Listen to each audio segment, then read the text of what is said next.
असं आहे की ह्या देशाचे ज्येष्ठ नेते, त्याचबरोबर आपल्या भारत देशाचे माजी संरक्षण मंत्री, माजी केंद्रीय कृषी मंत्री आदरणीय शरदचंद्रजी पवार साहेबांचा आज वाढदिवस आहे। खरं तर पवार साहेब यांनी या देशामध्ये आणि राज्यामध्ये एक अत्यंत सुसंस्कृत विचारानं राजकारण केलं। ते राजकारण करत असताना राजकारण करतात, परंतु वैयक्तिक जीवनामध्ये विरोधी पक्षाच्या लोकांसमोर वागताना सुद्धा ते नेहमीच समोरच्या माणसाचा सन्मान करून, आदर करून ते वागत असतात।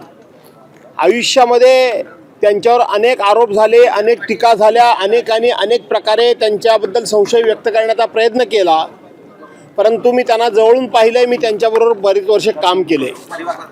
ते राजकारण करायचं असेल त्या ठिकाणी राजकारण करतात, परंतु वैयक्तिक जीवनामध्ये किंवा आपल्यासमोर कोणीही कोणत्याही मदती करता आला तर त्याच्यासमोर ते राजकारण करत नाही किंवा त्याला राजकीय चष्म्यातून ते कधीही बघत नाही। आणि म्हणून राजकारण करत असताना त्यांनी राजकारणाची परिसीमा आणि कक्षा ही निश्चित केलेली आहे।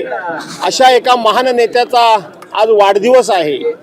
पवार साहेबांचा वाढदिवस म्हणजे एक खरं सांगितलं तर आम्हा सर्वांना एक दिवाळीचा सण वाटावा अशा पद्धतीचाच तो वाढदिवस असतो।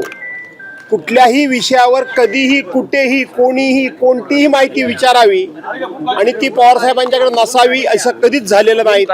आणि म्हणून अशा ह्या नेत्याला मी दीर्घायुष्य चिंतितो।